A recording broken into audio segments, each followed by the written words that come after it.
And nakapag-adjust po tayo sa Pilipinas and here comes another adjustment. But by the grace of God, we are here to worship God in spirit and truth. Amen?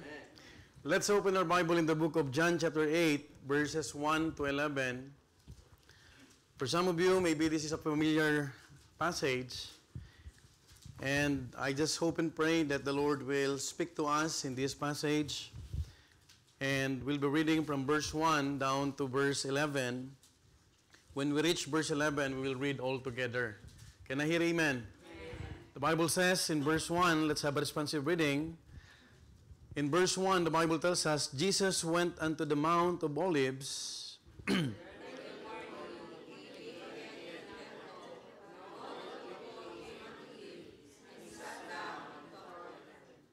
Verse 3, and the scribes and Pharisees brought unto him a woman taken in adultery, and when they had set her in the midst, they said unto him, Master, this woman was taken in adultery, and the very act. Now Moses in the law commanded us that such should be stoned, but what sayest thou? They said unto him, that they might have Jesus. But Jesus stood down, and with his finger wrote the ground, as though he heard them not. Verse 7, so when they continued asking him, he lifted up himself and said unto them, he that is without sin among you, let him first cast a stone at her.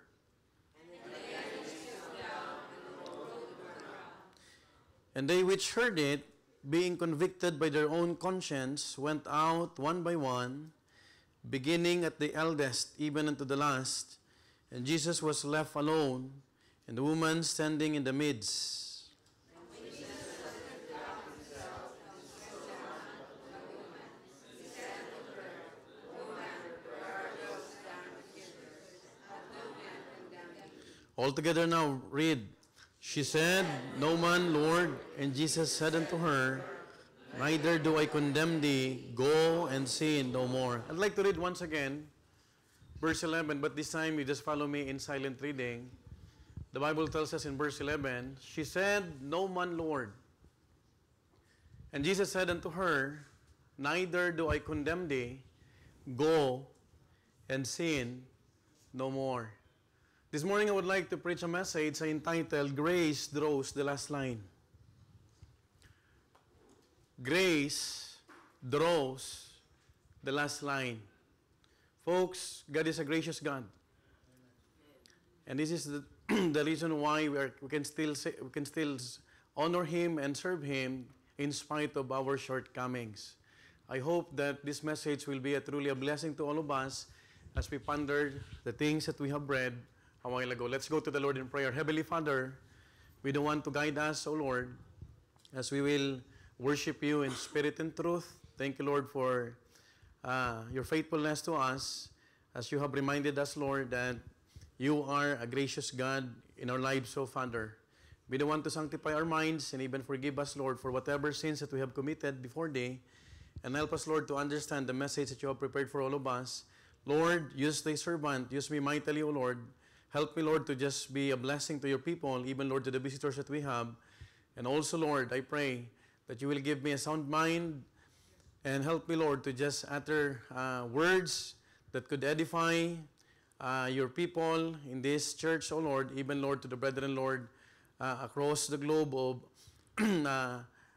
Europe, Lord. We just pray, Lord, that You will continue to bless our souls, and even, Lord, we could have the time together to worship You in spirit and truth. Thank You, Lord. Bless our worship service. Be the one to guide us. We ask all these things in the mighty name of Lord Jesus Christ.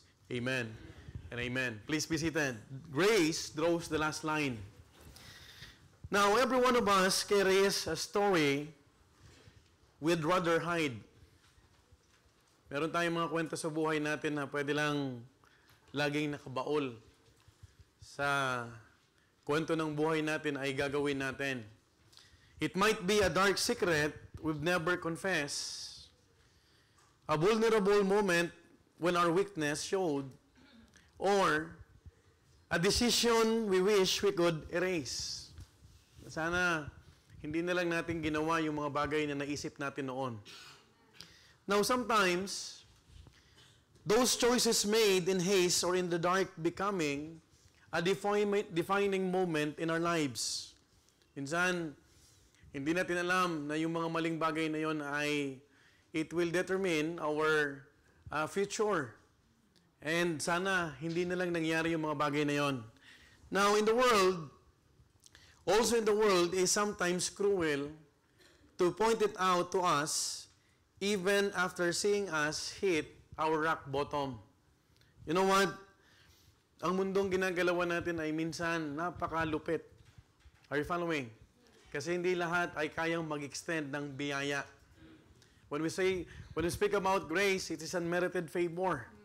But thank God, because even the people in this world are not gracious, we have a great God who is a gracious God who could understand our feelings, our lives, our struggles.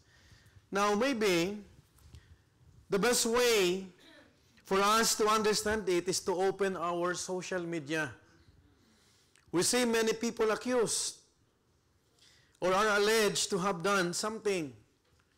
But before the truth even comes out, the comment section is already full of hatred, insults, and even condemnation. I remember Pastor Jeremy Ferguson.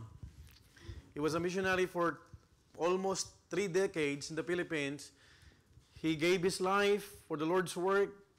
Pero makikita mo, nakabaliktaran ang nangyayari because the mainstream, mga kapatid, the social media mainstream sa ating bansa ay talagang he was transferred to a provincial jail.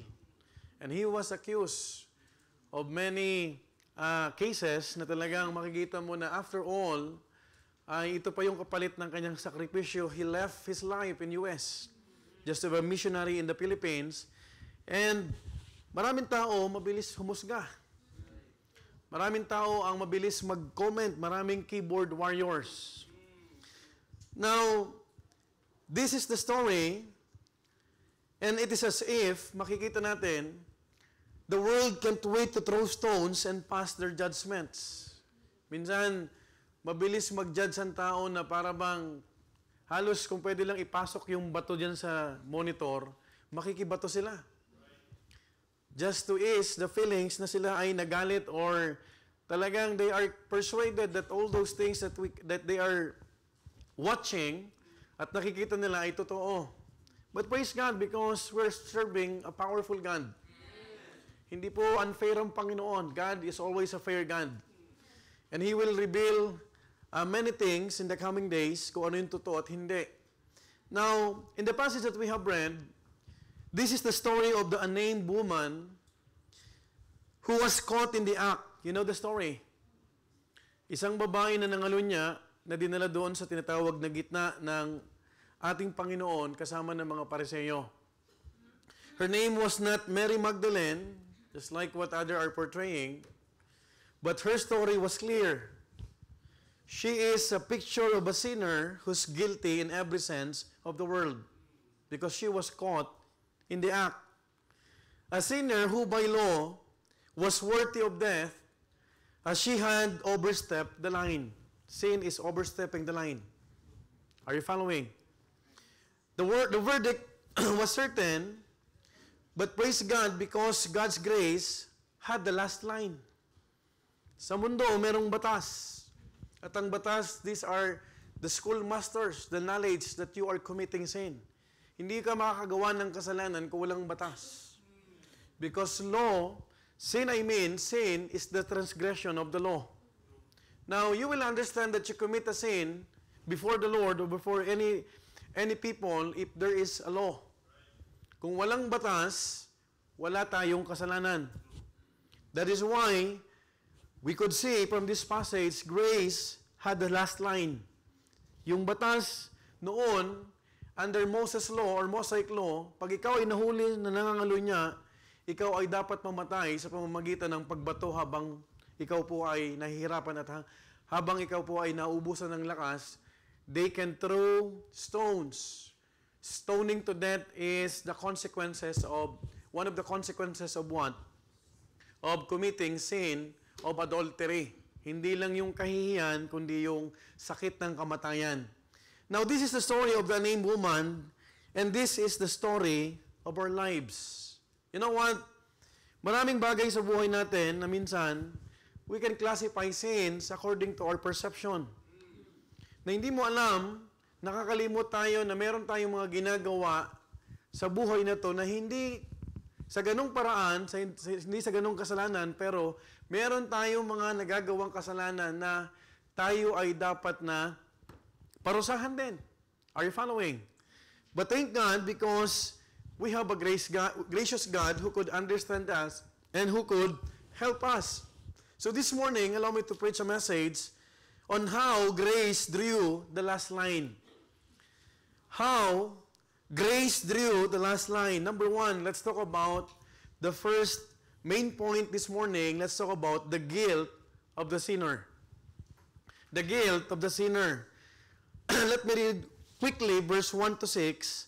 The Bible says, Jesus went into the Mount of Olives. And early in the morning, he came again into the temple, and all the people came unto him, and he sat down and taught them. And the scribes, I want you to notice this phrase, the scribes and Pharisees brought unto him a woman taken in adultery, and when they had set her in the midst, verse 3, the scribes and the Pharisees brought unto him a woman taken in adultery in the midst. They say unto him, Master, this woman was taken in adultery in the very act. Verse 5, now Moses in the law commanded us that such should be what? Stoned. So it was clear for them that caught in the act, adultery caught in the act, ang kapalit niya ay stoned to death. Verse 5, now Moses in the law commanded us that should be stoned, but what sayest thou? Verse 6, this they said, tempting him that they might have to what? Accuse him. But Jesus stooped down and with his finger wrote on the ground as though he heard them not. Now, this chapter opened with the scribes and Pharisees who brought Jesus, a woman who was caught red-handed. Now, walang pwedeng mapagsinungalingan, hindi pwedeng makapagsinungaling ang babae ito dahil siya ay nahuli sa akto. She was captured and taken to receive judgment. So, kinuha siya, coming from maybe her house, ay makikita mo kapatid na dinala siya doon. Note that to be taken in adultery, it means it was not speculative. It was not hearsay. It was caught in the moment of doing it. So, hindi kailangan ng witness. Are you following? Because malinaw na nakagawa siya ng kasalanan. Now, I want you to notice also that the scribes and Pharisees called Jesus Master. Master. But it was not with the intention to learn from him, but rather to trap him. That is why I always remember, hindi dahil tinatawag kang pastor, yung tao sa iyo ay may tiwala. Are you following? Because even in the time of the Lord Jesus Christ, he was always calling Master, but the people does not want to learn from him. Because Master in the Bible is Rabbi, a teacher. Now, Jesus once again was placed in a tricky situation, crafted by the people who want to find fault in him. So, hindi lahat na nagtatanong ay gusto ng sagot. Yung iba, gusto lang malaman kung may alam ka talaga. Or, kung yung sasabihin mo ay pwedeng gamitin laban para sa'yo. So, they said, here's a woman who's guilty. The law said she should be stoned. What's your opinion on this? I'm just paraphrasing what the Pharisees and scribes told Jesus. So, meron itong babae, nangalun niya, kinaladkad, dinala. So, we have the law, and it was an established law that caught in the act of adultery is tantamount to what? Stoned to death.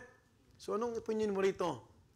Now, if he said, let her go, they could accuse him of breaking the law of Moses.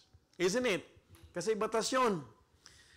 If they could accuse him as, mga kapatid, makikita mo, hindi pwedeng sabihin ng Panginoon na, pabayaan nyo na yan. Buhay niya yan. They could accuse him as a cuddler of sin, defiant of the law, or compromiser, or even you're a weak master or leader or teacher. But if he said stone her, they could accuse him also before the Romans, who alone had authority to execute. Because during the time of Jesus Christ, the most powerful empire, don't forget that this Roman Empire. And the one who is on the authority to execute judgment is not the master or rabbi, but the Roman authority. Now, they could say, pag sinabi ng Panginoon, you stone her, how harsh, how uncompassionate, pwede kang sabihin na, you practice what you preach, pastor, or master. Akala ko ba, you are gracious? And this world, minsan kapag merong nahuhuli, it is easy for them to type, napaka-judgmental naman yan. Are you following? Now, we have to understand, either way, they thought that they had him trapped. Yun yung gusto nilang mangyari. Yun yung gusto nilang ma-achieve. But notice this, they were not interested in the law or even in holiness because of this great loophole. Do you agree with me? Hindi sila interesado na malaman yung batas at ma-execute yung batas kahit yung kabanalan because of these loopholes. Why? Have you wondered that the one who was brought in the midst of Jesus Christ was only the woman? Let me ask you this morning, where's the man? Nasaan yung lalaki? Are you following? Are you with me? I hope that you will realize na ang dinala, ang nagkasala, dalawa. There will be no adultery if there are no woman and man. Pero ang dinala lang sa kalagitnaan, ang kiniladkad lang ay babae. Let me ask you once again, where is the woman? That is a loophole number one. As I understand, as I read carefully this passage, wala kang makikita na yung lalaki, dinala din. Ang dinala lang ay yung babae. Another question, why is it that it was only the woman who was accused if both of them were caught in the act? Because they were both caught in the act. Wala naman sigurong mahuli sa akto na mag-isa lang. It's not adultery. Now, the Bible says, in Leviticus chapter 20, verse 10, it is clear, and the man that committed adultery with another man's wife, even he that committed adultery with his neighbor's wife, the adulterer and adulteress shall surely be put to death. But let me ask you, where is the man? Where's the man? So they are not interested, kapatid, about executing the law. Because ang dinala lang nila ay yung babae. Now, Deuteronomy chapter 22, verse 22. Look at what the Bible says. If a man be found lying with a woman married to an husband, then they shall both of them die. Both the man that lay with the woman and the woman, so shalt thou put away evil from Israel. You know what? Praise God, because we are now living under grace. Kung ang ginagalawan natin ngayon ay under law, maraming babatuhin ito, maraming mamamatay. Are you following? But we cannot abuse grace. Shall we continue in sin that grace may abound? God forbid. We cannot abuse grace. We cannot abuse ourselves, mga kapatid, na gumawa ka ng gumawa dahil tayo ay under grace. That's not the teaching. Folks, let me tell you, their silence about the man exposes their what? Hypocrisy. They twisted the law, not for righteousness, but for a trap. Kasi kung tutuusin, kapatid, kung talagang gusto nila ma-execute yung batas, both man and woman nandun. You know what? We could understand also, perhaps, the man was also a Pharisee. It could be. Are you following? Kalahi nila. Perhaps the man was powerful. Perhaps. I'm not dogmatizing this because the Bible is silent, but where is the man? But perhaps the man had money or had a position. Especially in our country, pag ikaw ay may pera, look at Atong Ang. Ang tagal na, ilang presidente na, kapatid, pero laging inosente. Now folks, the point is, they were selective in judgment. You know what? If we would like to execute God's law, we don't need to be selective. Because do not forget that the lawmaker, the lawgiver is God. Now, the law is for all. But they used the law just to pin one man. Notice how the woman was set in the midst. She endured public humiliation. Yung lalaki, wala.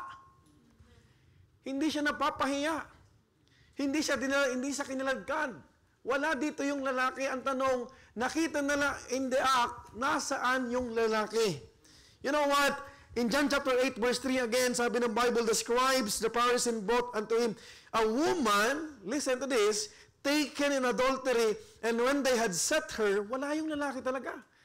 In the midst. This is what the devil loves to do. To isolate you in shame. He wants to push us to the point of no hope. Do you know that if you are serving God faithfully, Satan wanted you to be what? To be what? To commit sin in your life. Na pag nagawa mo na yan, kapatid, gusto ni Satan, mapahiya ka. Para pag napahiya ka, babalikan mo yung buhay mo. Total, wala namang maniniwala na sa akin. Are you following? Are you listening there? Now, of course, we know that she is not a victim. She had her fair share of committing the crime. Pareha sila may kasalanan, pero isa lang ang napapahiya. She was not a victim of her sin, but she was a victim of others people's agenda. Merong agenda yung mga Pharisee to trap Jesus Christ. It's not to ask the master or the rabbi, Rabbi, do you know that there is a law? That when you commit adultery, that the equivalent is what? The punishment is what? Stone to death. Pero one-sided lang yung sa kanila. Now folks, the Bible says in Matthew 7 verse 1 and 2, judge not that ye be not be judged. So the context of this is for the Pharisees. Are you following? Walang masamang maghusga kung ang hinuhusgahan mo ay talagang nakita mo. Pero minsan, ginamit ng Panginoon, judge not that ye will, sabi ng Bible, for with what judgment ye judge, ye shall be judged, and with what measure ye meet, it shall be measured to you. Again, kasi maraming Pariseo ang mabilis humusga, pero yung sarili nilang problema at kasalanan, hindi nila makita. They could not even bring that man in the midst of Jesus. Tama po ba? Ang ginamit lang, ang ginawa lang nila ay yung babae. Now folks, we could learn from this, you may not have committed what she did, but you know what it means to be guilty. To be guilty. You know what it means to feel exposed.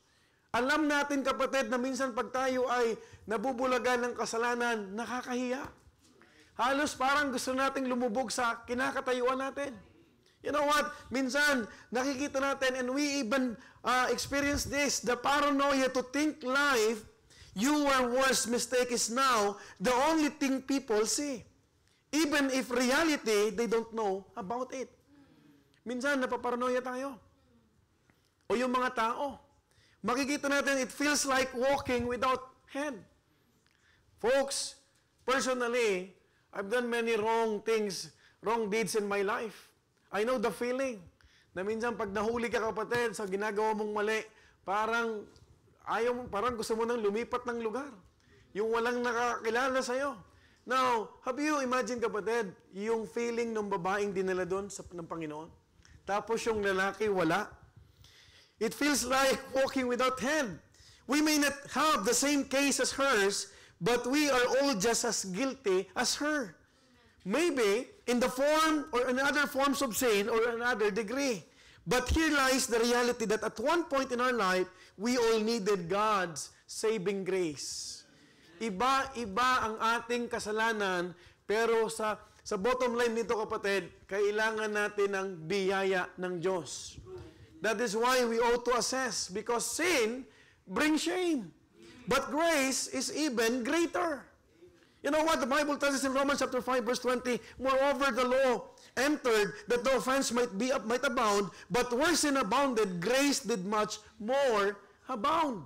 Let's be very careful na yung grasya ng Panginoon ay kailangan, kapatid, ang yung pa rin ang sumagana sa kabila ng mga kasalanan, because at the end of the day, we are all sinners. Folks, grace draws the last line. Because even we are sinners before the Lord is still extending His grace. na habang hindi pa tayo namamatay, yung biyaya at ang grasya ng Panginoon, ipinapakita sa atin. Do you know that God is a gracious God for all of us? Even at this very moment in time, kahit hindi tayo nagtatapat, hinahayaan niya tayo makapakinig ng salita ng Panginoon. For us to realize, ang dami nating pagkakamali, but still God wants us to help us. So you would understand that grace draws the last line. Yun ang matitira. Yun yung huli. Yun yung pinaka-ultimate na pwedeng takbuhan ng tao because kung wala na ang biyaya ng Diyos, wala na tayo sa ministry. Are you following? Folks, how grace drew the last line. Number 1, the guilt of the sinner. Number 2, let's talk about the genius of the Savior. The genius of the Savior. Look at verse 6 to 8. They said, tempting him, that they might have to accuse him. But Jesus stooped down and with his finger wrote on the ground as though he heard them not. So when they continued asking him, he lifted up himself and said unto them, He that is without sin among you, let him first, what? Cast a stone at her. And again he stooped down and wrote on the ground. Now for those who want to frame Jesus into their trap, they laid in wait to see how he would respond. You know what? Sobrang talagang full of wisdom ang ating Panginoon. Why? Because even though he was placed in a legal, theological, and moral trap, Jesus did not respond. Let me repeat. He did not respond. Instead, he stooped down to write something on the ground. You know what? Hindi niya makita kapatid ang Panginoon na nag-reply kagad. He did not dignify the allegations. Minsan, pag nakakarinig tayo, oh, ganun nga talaga. Lumalaki yung kasalanan. Na wala kang idea kung ano talagang totoong nangyari. But folks, praise God because God is a gracious God. Jesus Christ demonstrated and He did not what? Dignify the allegation. He did not rush the response they were waiting for. And mind you folks, He did not also make an effort to explain himself and his position. Minsan, pag hindi tayo nakagawa ng kasalanan, ang bilis natin magbigay ng payo, ng judgment. Kasi hindi natin nagawa yung bagay na yun. Pero sa pagdating natin sa sarili nating problema at kasalanan, hirap na hirap tayo. Ang hinihingi natin ay yung unawa, yung mercy ng tao. Folks, let me tell you, instead, he wrote something before speaking. You know what? Makikita natin kapatid, I can't help but wonder what could it be. The Bible is silent. Walang sinabi kung ano sinulat ng Panginoon. Well, could it be a verse from Torah? Because they knew about Mosaic law. Could it be the word grace? Possible ba? Yes. Because Jesus Christ is the author of grace. Could it be the word of grace? Could it be all the other sins that the people were silently committing? Maari. Hindi natin alam. But the Bible was silent on what Jesus wrote on the ground. But it was so powerful enough that when he stood up and asked all of them, those without sin cast a first stone. And all the people left. That's powerful. Walang kumuha ng bato. Walang dumampot. And I strongly believe, kahit ikaw nabubuhay na sa panahon ng Panginoon, hindi ka rin kukuha ng bato. I am pretty sure about that. Hindi ka kukuha ng bato kasi ang tao ngayon, mabilis manghusga. Folks, Jesus, you will understand, Jesus did not say she was not guilty also. But Jesus sent a message that none of them were innocent either. That is why when you look at Jesus, everything is balanced. Nandun yung mercy and truth. Pero ang tao kapatid, pag siya pa ay walang gagawa pagkakamali, parang lahat ay matino at matuwid sa kanya. Meron siyang halo. Pero pag nahilo na yan, hello? That is why be very careful not to extend grace. To understand, kasi madaling mag-comment kapag hindi mo napapasukan pa yung bagay na yan. Now, sometimes the most Christ-like response is not reaction, but restraint. Restraint, mga minamahal ko. You know what the most wise thing to do when someone provokes you into reaction is what we call silence. Silence. Tumahimik lang tayo. Amen? God is watching over us. Pag alam mo na binubuyo ka, don't give what they want to hear from you. Kasi ang gusto nila, kapatid, magsalita ka rin. Ay, oo nga, na mag-agree ka para ma-establish yung sinasabi nila. But let me tell you, where is grace? That after listening part of the story, you gave your verdict. Are you following? Wala po tayo sa posisyon, lalo na kapag ang alam natin ng kwento ay one-sided lang. Are you following? Pag wala ka, kapatid, sa kwento, if you are not part of that issue na hindi ka sigurado, don't make a verdict, but rather extend grace and even pray about it. Kasi hindi mo alam yung buong kwento. You know what, folks? You don't need to answer every critic. You don't need to prove yourself in every trap. Know your battle. Amen po ba? Alamin mo kung yung bagay na pinag-uusapan ay talagang pwede kang sumali. When someone sins, even if caught in the act, may we respond like the Savior. Not condemning, but not condoning either. Hindi siya nag-condemn, hindi rin siya nagko-condone. Are you following? That's the importance of understanding that grace is Jesus. The author of grace is Jesus. Hindi siya nangungundi na at hindi rin siya, kapatid, nagko-condone o nagkukonsente ng bawat kasalanan. We praise God for that. Because ang tao, kapatid, pag malapit sa puso mo, minsan, mga magulang nga, sarili mong anak, pinagtatakpan mo pa. Hello? But let me remind you, kapatid, when you cover sins, you will not prosper. Following, kapatid, the Bible, understanding the Bible, makikita mo, sin should be what?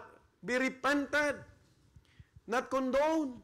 Because God is a gracious God. Kapag ikaw ay nanghingi ng tawad, ang kapalit nun ay kapatawaran sa Panginoon.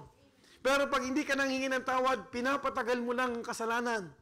Folks, you have to understand, when someone sins, even if caught in the act, makikita mo, hindi ang Panginoon nangundi na.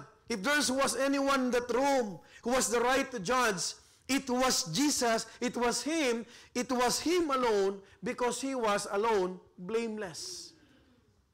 Wala tayong nakitang may dumampot na bato. Have you noticed, kapatid? Isa-isa silang umalis. You know what? He did not take that opportunity to shame the woman.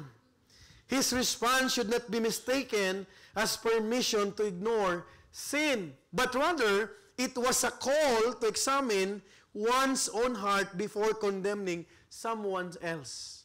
Alam mo, merong tinuturo ang Panginoon dito. When He stooped down, hindi niya lang, kapatid, pinaparealize, kapatid, dun sa babae na gumawa ng kasalanan habang yung lalaki ay malayang sa kahihiyan, pinapaisip at pinaparealize ng Panginoon dun sa mga tao mabilis humusga. Bago kayo humusga, mag-isip-isip muna kayo. That's why He is the greatest teacher. Folks, when someone around us falls, especially when they are clearly guilty, may we learn from the Savior. Number 1, don't rush to condemn. Number 2, don't ignore the sin also. Hindi natin pwedeng palagpasin ng kasalanan. Sin has consequences. Tama po ba? Hindi pinagtatakpan ng kasalanan. And thirdly, also, don't weaponize the truth for your interest.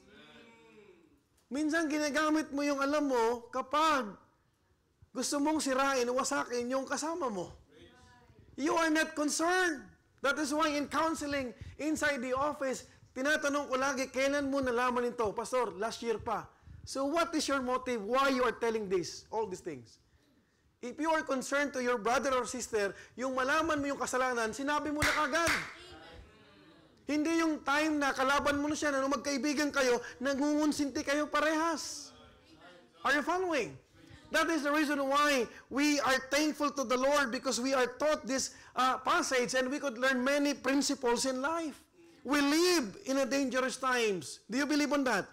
On one hand, people romanticize sinners caught in the act, sympathizing with them and encouraging with them without even calling them to repentance.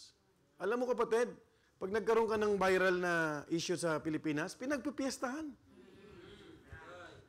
Yung iba, napapahiya ako. Sana hindi ka na naging Kristyano. Nagko-comment ka pa, dapat yan mamatay na. You are not supposed to write that. Because at the end of the day, alam mo yung nakagawa ng kasalanan, wala pang relasyon sa Panginoon. That is why kung ikaw ay may katago-tago kapatid na kasalanan ng kapatid mo, pinapasa mo pa sa iba. Folks, listen, ask yourself, did you receive the grace of God? Really? Because if you receive the grace of God, you will not what? Take those negative thing happen to that person. Nasasabihin mo pa, alam mo itong ginawa niya. Kawawa yung tao. But the reality tells us, kapatid, when that person who committed sin, repented truly, pinatawad doon ng Panginoon. And God is already giving him or her a clean slate.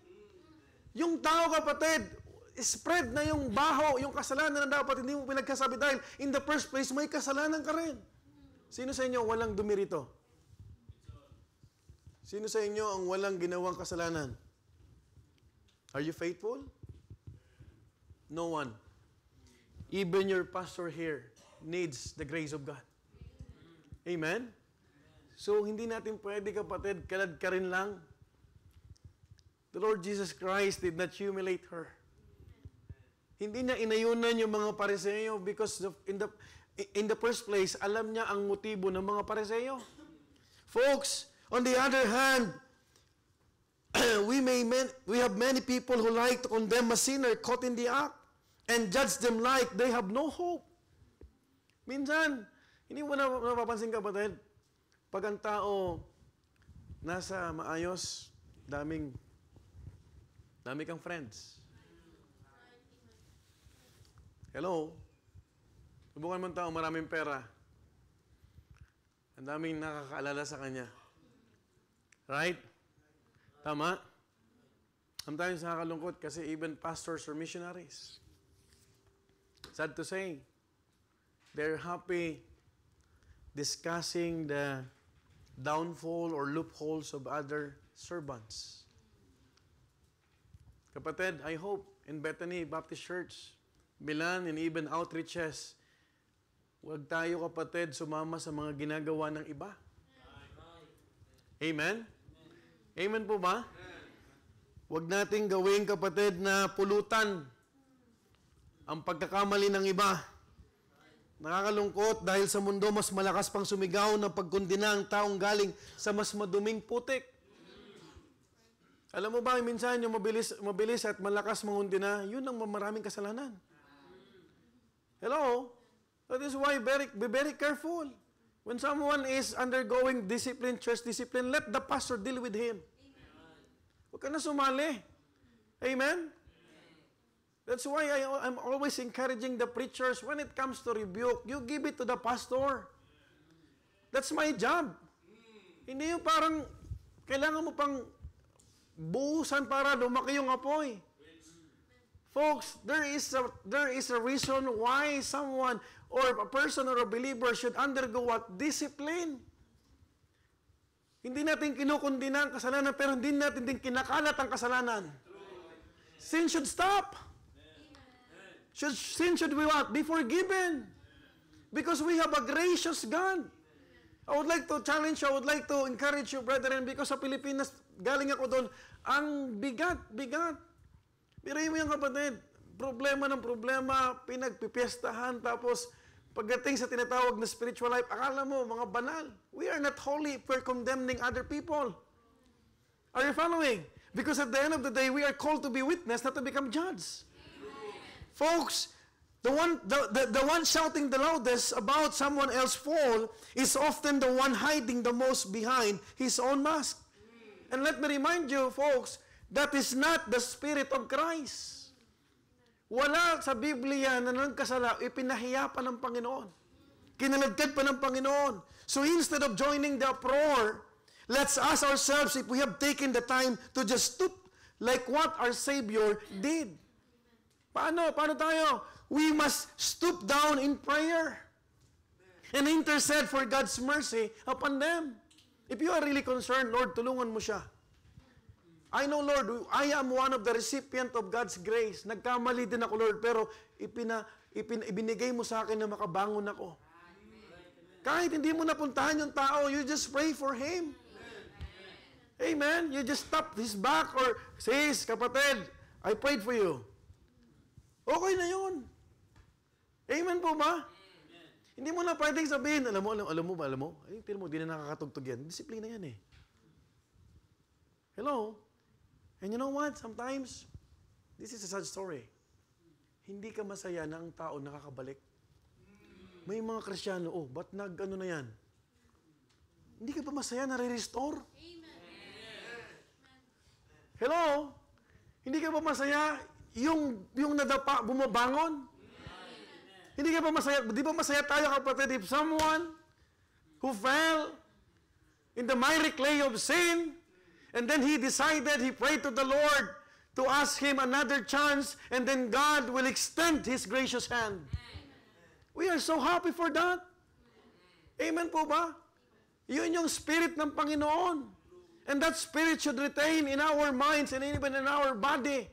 Para dala-dala natin, kapatid ko, dahil mahirap sumama sa mga taong nasa mundo na walang Panginoon. We could understand them. They did not receive the grace of God. But we are claiming we are the recipients of God's grace. So, ibig sabihin, kung God is a gracious God, we need to extend also grace. You know what, folks? We'll understand to pray and to intercede, mga kapatid, sa mga taong napapahamak, and that is the Spirit of Jesus Christ. How grace drew the last line. Folks, number 1, the guilt of the sinner. Number 2, the genius of the Savior. Are you still with me? And thirdly, let's talk about the great silence. The great silence in verse 9. And they which heard it, being convicted by their own conscience, went out one by one, beginning at the eldest, even unto the last, and Jesus was left alone. Walang ibang natira doon yung ating Panginoong Jesus. Why? He's the only sinless person. Bible says the woman standing in the midst. You know what? When the people heard Jesus' statement, they were pricked to their hearts, and one by one, they left the woman. Notice the weight of Jesus' words. He did not say, whoever is perfectly sinless may stone her. Or kung sino walang kasalanan ay maaring bumato. Instead, He said, he that is without sin among you, let him first cast a stone at her. Wow! A powerful statement. Sino man ang walang kasalanan ng unang bumato, kaya nga sinisigurado ko sa iyo, kahit nabubuhay na tayo sa panahon na yon, wala sa atin, kahit BYP, kahit adult, kahit preachers, kahit ikaw ang unang pamilya rito sa church na ito, hindi ka dadampot ng bato. Why? Because we are all sinners. And Jesus Christ left alone, together with that woman. And there's a difference, folks. He did not forbid stoning altogether. He simply asked for the first stone to come from a clean hand. Sino may malinis na kamay dito? Lahat tayo madumi. Amen? Can I hear amen? It means, if someone truly qualified stood among them, he could begin and the rest would follow. Pero wala tayong nakitang may hinagis na bato. Kasi yung mag-isip ka pa lang, nadadampot ka ng bato, hindi mo maisip dahil alam mo yung sinabi ng master.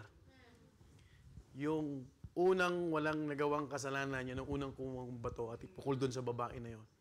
Would you pick a stone? Hello? That is why I'd like to remind you all that we are discussing in our Sunday school a very important series. What's in your mind? Kasi mabilis tayo. Pag baho ng iba, do not accommodate. Hello? May sarili kang problema. Amen? Hindi mo alam kung yung nagsasabi sa'yo, totoo, at yung motive niya ay, bakit ito sinasabi? If that is 5 years ago, 3 years ago, if that happened last year, what is the point that we will discuss that? Are you following? Walang masisave dyan. Hello? Pag pinag-usapan ba natin yan, may maliligtas dyan? Pag pinag-usapan ba natin dyan, may edify ang ating kaluluwa? No, sir. But praise God because grace draws the last line. Folks, parang ganito lang kasimple, kung may ni isang tao dito walang kasalanan, siya ay may karapatan na bumato. Kahit yung mga sunod na babato ay makasalanan, ang importante ay yung una ay matuwid at malinis, pero walang kumuha kahit isa. We have to understand, this hits us to our core. I hope, as we listen to this message, marating yung puso natin because there is none righteous among us. The subtle sheep strip away their false security. They all came thinking that they had the law on their side. But the Jesus Christ, the lawgiver, deeper convict them instead of convicting others. He's the lawgiver. Few minutes ago, we could read from this passage, mga kapatid ko, they were there. Bloodthirsty for justice. Di ba yun ang gusto nila? What can you say about this? Kasi ang batas ay sabi, batuin siya habang mamatay. But Jesus responded, he that is without sin among you, let him first cast a stone at her. They left alone one by one. Notice, kapatid, I would like to give emphasis about this. They left one by one, beginning from the eldest. From the eldest. The older man is the more aware he is of his own sin. Do you realize that? Habang nagkakaedad ka, mas lalo dapat tumatagal ang grace at nagiging gracious ka. Kasi alam mo sa sarili mo na hindi naman tayo laging matapat. Kaya yung umexit doon, kapatid, ay nagsimula sa matanda. Why? Because the older man is the more aware he is of his own sin. The older man is the more sins exposed to have done. Alam mo ba, habang tumatagal ka sa mundong ito, mas maraming pagkakataon na tayo makagawa ng kasalanan. The Bible tells us again, and they which heard it, being convicted by their own conscience, went out one by one, beginning at the eldest. I want you to notice, beginning at the eldest. Why?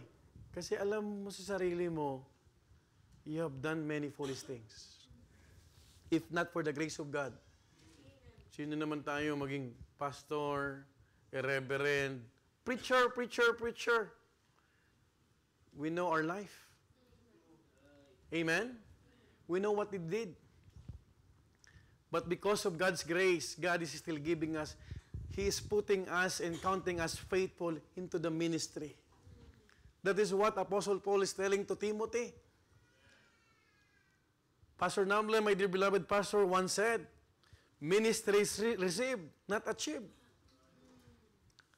Tinanggap na lang natin tong ministeryo na to.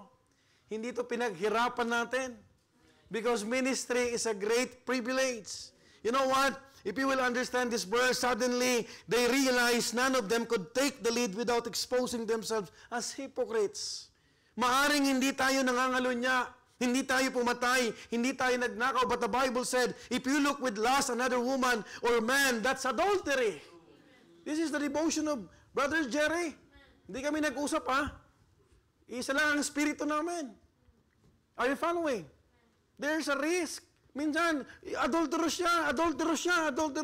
Pero ikaw, kapatid, ilang beses kang tumingin sa babae na halos hubaran mo na. And not only for men, but even for women. That is why, tayo mga song leader, yung mga preachers, we need to be very careful about what we are wearing. Hindi dapat tayo magpakita ng mga muscles. To what? To entice ladies? Anong gusto mo? Abs? Marami ako na noon. Are you following? Hindi mo ba alam na didistract yung mga babae? Ikaw pa magiging katitisoran? Imbis na focus yung tao sa pakikinig, yung suot-suot mo na dahil may hiwa dito. Are you following? That is why we are promoting what? Modest apparel. Hindi yung nakikita yung makilikili mo. Babae, you are not unbeliever. Amen po ba? Yung mga private parts, hindi mo dapat pinapakita yung babae. If you truly love your pastor, your brother in the Lord, iingatan mo sarili mo. Pastor, mainit, saka dami nga, nakaubad na nga, hubot-ubad. Bakit? Hindi ka ba mananampalataya? We have one standard. Hindi standard ni Pastor to, standard to ng Panginoon. You know what? The Bible says in Matthew 5:28, "But I say unto you that whosoever looketh on a woman to lust, after he hath committed adultery with her already in his heart." Now let me tell you, let me ask you, anong pagkakaiba nun? Di ba parehas lang adulterous? Are you following? Folks, that if you hate your brother, you are a murderer. The Bible says, tinatawag mong brother pero hindi mo mapatawad, you are a murderer. Bakit hindi ka makamove on? Bakit hindi mo kaya pa rin siyang tignan at kausapin? Young people, think about those young people na hindi mo na nakikita dito. Because if you are not careful, baka meron kang parasaical attitude.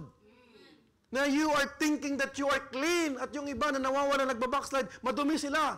Hey, listen, it's not a good attitude.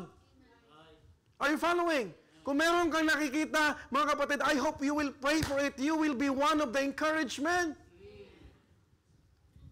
Sis, namimiss na kita. Brad, namimiss na kita. And be sincere about that. Hindi iniiwasan. Ang iniiwasan, kasalanan, hindi yung makasalanan. Galit si pastor sa kasalanan, hindi sa makasalanan. Because we are all sinners. Are you following? Minsan iniisip natin, kapatid, ay, wala nang pag-asa. Sino nagsabi sa'yo? Judge nothing before the time. Young people, be very careful. I'd like to remind you, hindi tayo pwedeng magkaroon ng kaisipan or attitude ng isang pariseo. If we are really wanted to follow the commandment of God, let's follow all the counsels of God. Hindi partly, hindi selective. Are you following? That's why here in the church, walang partiality dito. Kung mukha kang mayaman o mukha kang walang pera, magsama tayo. Let's serve together kasi wala rin akong pera. Mukha lang may pera. Are you following?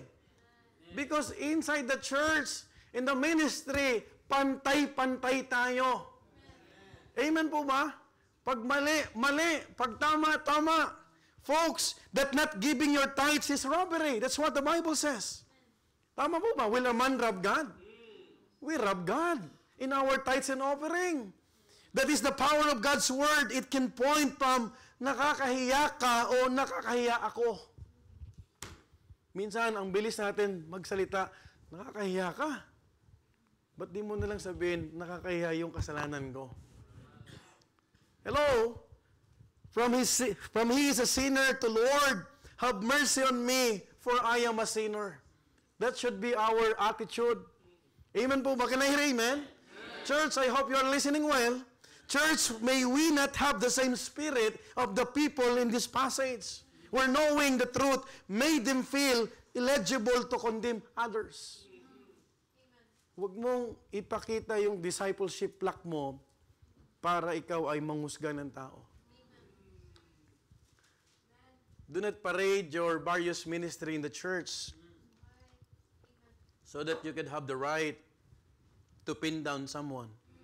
That's not right. Are you following? Are you with me? Folks, grace draws the last line.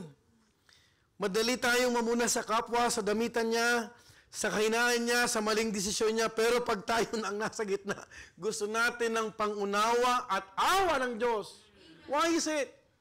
Sometimes if we are the ones who's committing sin, ang gusto natin, you understand me. Have mercy upon me. Hindi mo ba ako naunawaan? That's why I'm always reminding you, yung mga nagkakamali, yung nagkakasala, they were once faithful to the Lord. But because of pride, because of carelessness, nahulog sila. At kung hindi ka pa nahuhulog, magpasalamat ka. Be thankful to the Lord. And mind you folks, always extend the grace of God. Huwag mong magtawanan. Minsan may nagkakalabitan pa. Kita mo, ayun na yung kasalanan. You are not supposed to say that. Bakit? Anong kasalanan mo na hindi ka ba makasalanan katulad ng taong tinuturo mo? We are God's fruit, mga kapatid, ng pag-extend ng grace ng Panginoon.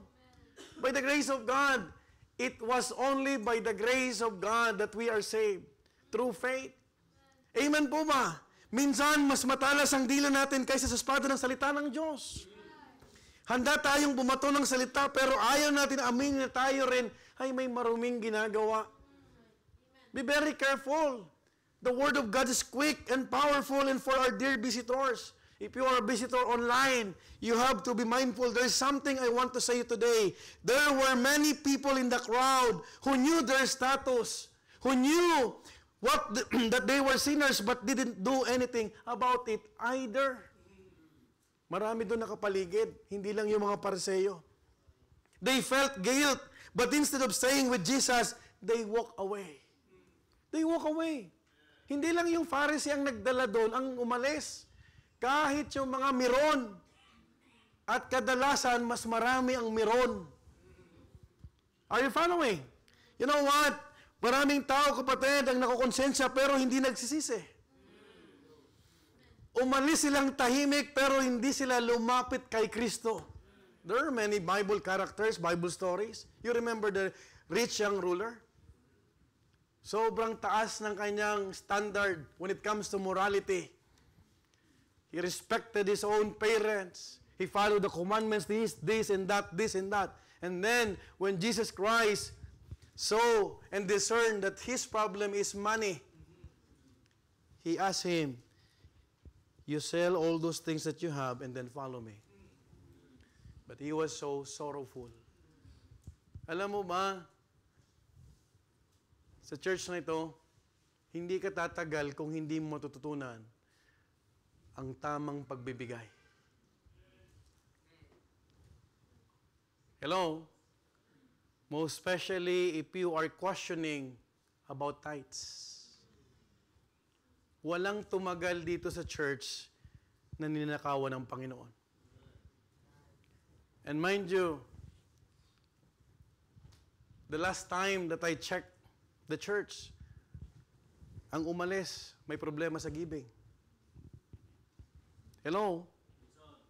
Are you following? Pag hindi ka settled dyan, you will also walk away. But we will not condemn those people, but we will pray for them. Amen? And be glad, be thankful to the Lord that now you are expressing love for God through giving. Kasi nung una tayo naging Kristiyano, struggle din tayo. Let's be honest. Hindi mo makuha nga sa Pilipinas yung 100. Ang hinahanap mo yung green o blue na papel. Alam mo yung blue papel? Bonifacio, 2 pesos. Hello? Hinahanap mo pa kung ano yung mas mababa. In religion. Right? Oh, nagnakaw siya ng tinatawag na grocery items. Pero hindi mo ba alam? Turo ka ng turo doon. Ikaw, nagnakaw ka rin ng tithes. Ang magnakaw ng 1 milyon at magnakaw ng piso, parehas pagnanakaw. Are you following? Tama? Turo ka ng turo. Yan, nangalun niya yan. Nahulog yan sa tulay. Do you know that sometime in your life, you committed the same sin? Hello? Are you following? Hindi mo ba alam minsan nang-akusa ka rin? Are you following? That's why grace draws the line. And that is the last line. You know what? Don't walk away when the word convicts you. Stay with Jesus. Know His saving power. To all our visitors, stay with Jesus. Don't walk away. Just like those people around Him. And the woman who was caught in the act of adultery. Guilty sila. Kaya nga, ang guiltiness, kapatid, hindi katulad ng conviction. Guilt is from Satan. When you are convicted, it's from the Holy Spirit. That's why don't be guilty. Kasi pag remorse lang yan, na-realize mo, naintindihan mo na may mali, pero ayaw mo magsisi. But when you are convicted by the Holy Spirit, you would imagine, kapatid, na makikita mo, yung ginagawa mo, tatalikuran mo na. That's conviction. Amen? Oh, young people, ulitin ko ulit, do not message to someone who is opposite gender. Kayo mga lalaki, you listen. Kayo mga, wag kong malalaman na nagpapalit kayo ng message sa ibang babae. Ikaw naman ang babae, wag ka magre-reply. Isa pa, kahit nasa Cebu ko, nakakarating yung message mo sa akin.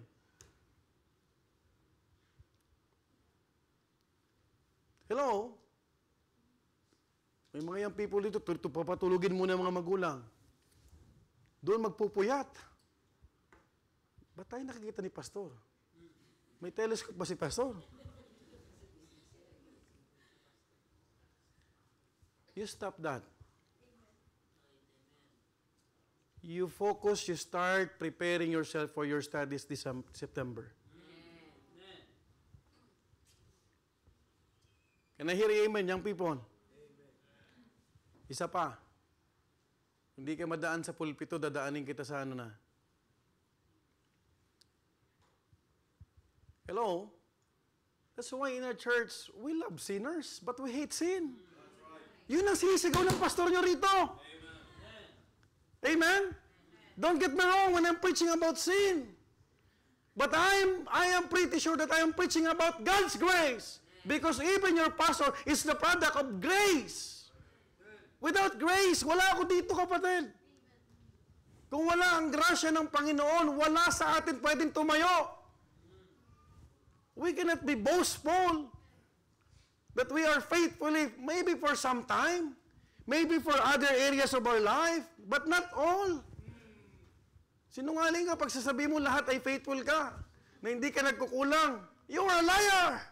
And a liar will go to hell. Do you understand that? Folks, they walk away still Pharisees at heart. Yes, they drop their stones, but dropping your stone is not enough. Admitting you are guilty is not enough. What matters is surrendering your heart. Hindi naman nakikita na hindi sila kumuha ng bato. Yung iba siguro may bato na eh. Naghahanda na. Pag ito nagsabi yung ano to, babatuhin na natin to. Yung iba siguro.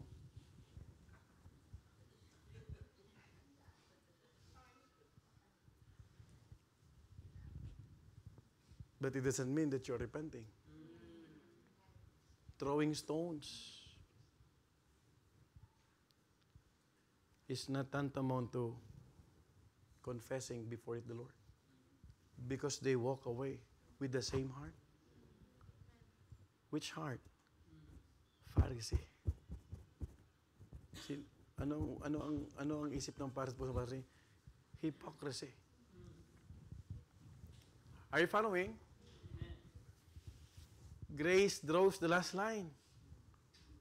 Hello? You know what? God does not need your silence. He wants your surrender. Amen? Ang gusto ng Panginoon, mag-surrender ka. Lord, I cannot overcome this struggle. And aminin mo, admit it that you have a weakness. Amen? Unless na hindi mo inaamin na may kahinaan ka, hindi ka tutulungan ng Panginoon. Amen? Maaring hindi ka mahina sa babae, pero mahina ka sa pera. Right? Tama? But the blessing is, the good news is, grace draws the last line. Hanggat binibigyan tayo ng Panginoon ng buhay, merong pag-asa. Number 1, how grace drew the last line. Are you still with me? The guilt of the sinner, the genius of the Savior, the great silence, and lastly, the gift of a second chance. Verse 10 to 11, when Jesus had lifted up himself and saw none but the woman, he said unto her, Woman, where are those thine accusers? Hath no man condemned thee? She said, No man, Lord. And Jesus said unto her, Neither do I condemn thee. Go and sin no more. This is a second chance. He did not condemn that woman. But He did not also condone the sin of that woman. Ang sabi niya, kapatid, malinaw, go and sin no more. That's grace. He's not only the God of second chance, He is the God of many chances. Do you understand what I'm trying to say? Folks, now it's just 2 people left in the sin. 2 lang natira. Ang daming nagpunta doon, pero 2 lang natira. And who are they? The guilty sinner and the gracious Savior. Hello? Are you one of the guilty sinner? So, ang matitira na lang talaga, kapatid, tayo ng Panginoon. Kahit sa Bema judgment. And you know what, folks? Jesus called this woman as woman. This is the same respectful word. Take note, respectful word He used for His own mother, Mary. Do you remember that? In John chapter 2, verse 4. I'd like you to read with me. John chapter 2, verse 4. Follow me. Jesus said unto her, woman. Sino to? Mary. Mary. Woman, what have I to do with thee? Mine hour is not yet come. Now, the same Greek. The same. Yung woman dito at yung pagkagamit ng woman doon sa babae na nahuli sa pagkakasala ng adultery, yun din ang itinawag ng Panginoon. And what we could learn from this, He did not belittle her. He did not mock her or remind her or her shame. He is respecting still that woman. Do you understand that? Minsan tayo pag nakatawag, huy, ikaw makasalanan. Nakakatakot. Right? Tama mo ba? Kahit yan, kapatid, na preso at nakulong yan, kailangan pa rin ng respeto. Are you following? I studied the Greek word of woman. It's gyne, which in science was the root word of gynecologist. Are you following? It's not used in demeaning way, like how it can be viewed now. It's a formal, respectful way of addressing. Similar to mom, lady, madam. You call Ma'am Agnes because out of respect. Pero kung issue mo pa rin niya sa'yo, ang babaw ng isip mo. Right? Tama mo ba? Tama? And be consistent. Be consistent. If you're addressing that woman to other woman, dapat pare-parehas. Hindi yung mamimili ka lang. Kasi wala kang pinagkaiba sa pareseyo. That they are selective. Tama po ba? Now, Jesus could have called her woe, whoremonger. Pero ang tinawag niya, woman. Hindi yung whoremonger. Hindi sinner. Hindi adulteress.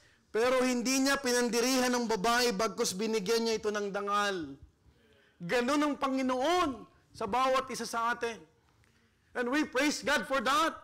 Even we are not faithful at many times, at any given point in our lives, gusto pa rin tayo ng Panginoon bigyan ng dangal sa buhay natin. That one person who was qualified to throw the first stone, He gave her the dignity and respect that she herself did not have for her own. You would imagine that woman? Siguro nakayuko all the time. Nakikita pag may hinuhuli. Nakatalukbong. You remember Kibuloy? You remember Kibuloy? May hood. Diba? Kasi kahihiyan eh. Right? Folks, grabe ang biyaya ng Panginoon. I hope you will appreciate this morning how gracious He is. Jesus then asked her, where are those 9 accusers? Asa na yung mga nangungundi na sa'yo? Hath no man condemned thee? Wala bang nagkondena sa'yo? She said, no man, Lord. Wow. No man, Lord. Bakit kaya? We are not called to become judge, to become witness.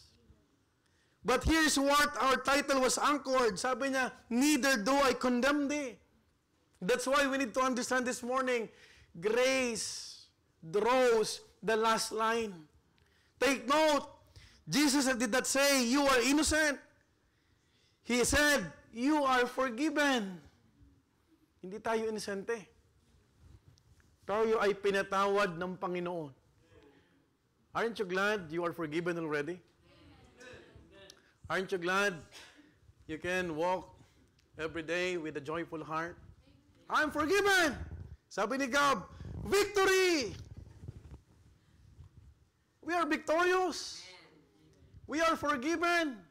Don't mind other people's comment. Don't think about them. Think about Jesus. Lord, nagkamali ako pero ikaw ang nagbigay sa akin ng clean slate, Panginoon. I will still serve you, Lord. Just help me. That should be our attitude. Amen? Amen po ba? Folks, as believers, this was a gift of a second chance that we have all received the moment we received Christ.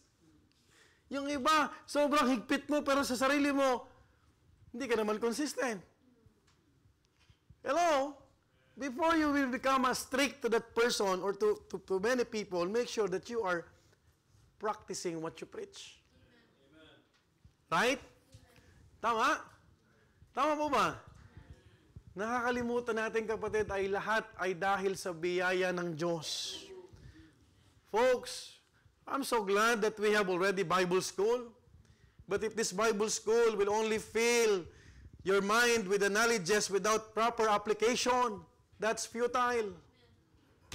It should be balance, mercy, and truth. Amen?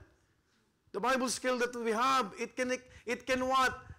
It can help you. It can what? Train you. It can equip you. But listen to this, tayo ang dapat nag-i-extend ng grace. Folks, as believers, lahat tayo natagpuan sa putikan ng kasalanan at inahon lang at binigyan ng bagong pag-asa. But most of us remember, neither do I condemn thee, yet easily forget the last part, go and sin no more. Huwag mo kalimutan yon. Hindi tayo kinundinan ng Panginoon, pero huwag mo rin kalimutan, go and sin no more. Pag binigyan ka ng pagkakataon, huwag mo nang ulitin. Amen? Amen po ma? Pastor, hindi na po ako malilate, Pastor.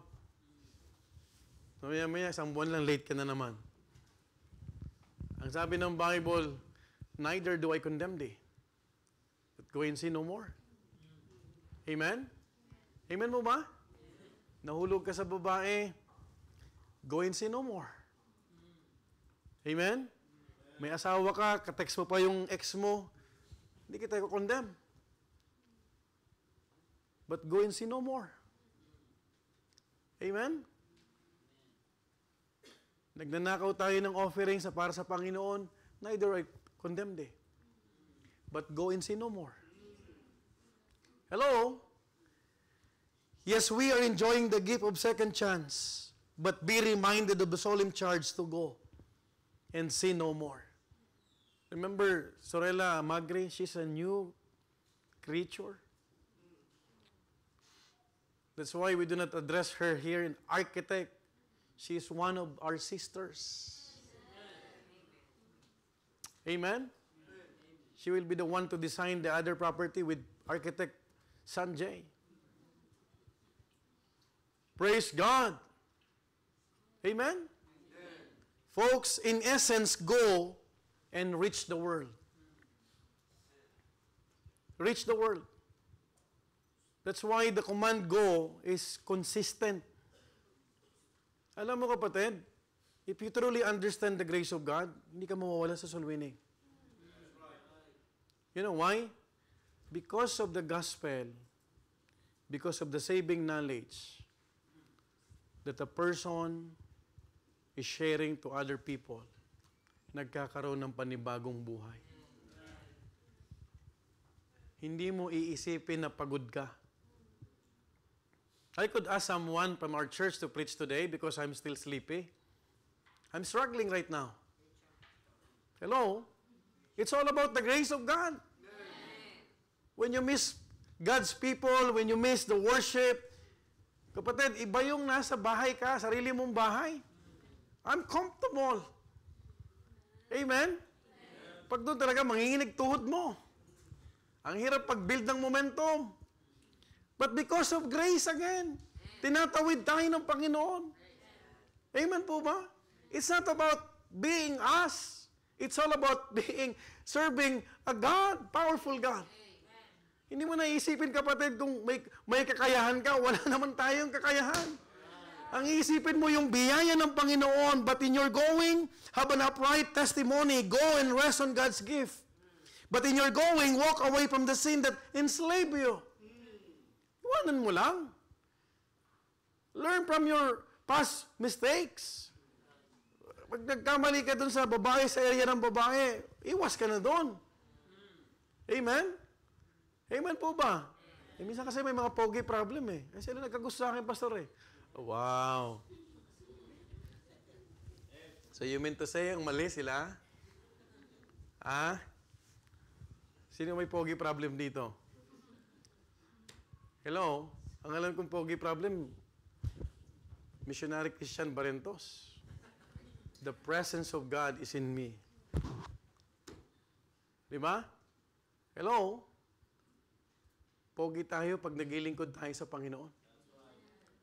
The truth of the matter, when we are spreading the gospel, the good news, the glad tidings, we have the beautiful feet. Amen? Ang pinakamagandang paa, yung paa ni Sister Janice. Yung mga nagsusulwining. Hindi yung may manicure, pedicure. May kulay pa rainbow.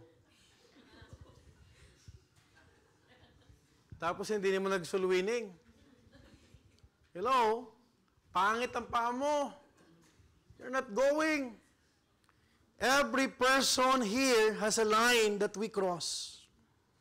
But grace is when Jesus stooped down in a room of angry people to draw something that silenced them. You know what? Jesus Christ was so powerful. Hindi siya gumamit ng espada. Ginamit na lang niya yung katahimikan. Alam mo ba, bibigyan ko kayo ng tip, kayo po mga asawang babae. Madali naman kaming kausap mga lalaki. Pag ganun ka ng ganun, dire-diretso, sasabihin lang namin sa'yo, okay na, sorry na. Pero totoo niyan, gusto lang matigil ikaw. Tip yan, tip. But if you will talk to your husband clearly, slowly, and once and for all. Alam mo yung once and for all? Isang pasada lang. Dad, ganito yan. Pwede bang wag na natin gawin yan? Wag mo nang gawin yan kasi ako ay sensitive sa bagay na yan. Tapos, mamaya pagkakain kayo,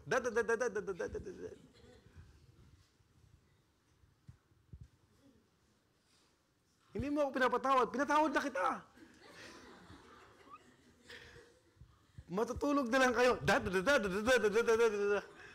Sabi mo, pinatawad mo na. Ba't pa ulit-ulit ka? Did the Lord Jesus Christ repeated the statement? No.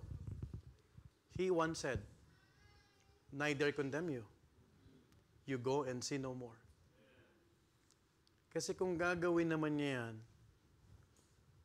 sa Panginoon siya mananagot. Amen? Amen po ba? Are you following?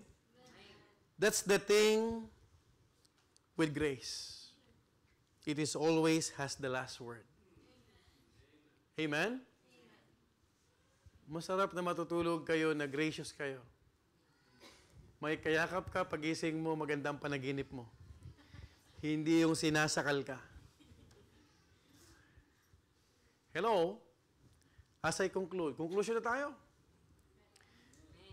The world says guilty. Your conscience says unworthy.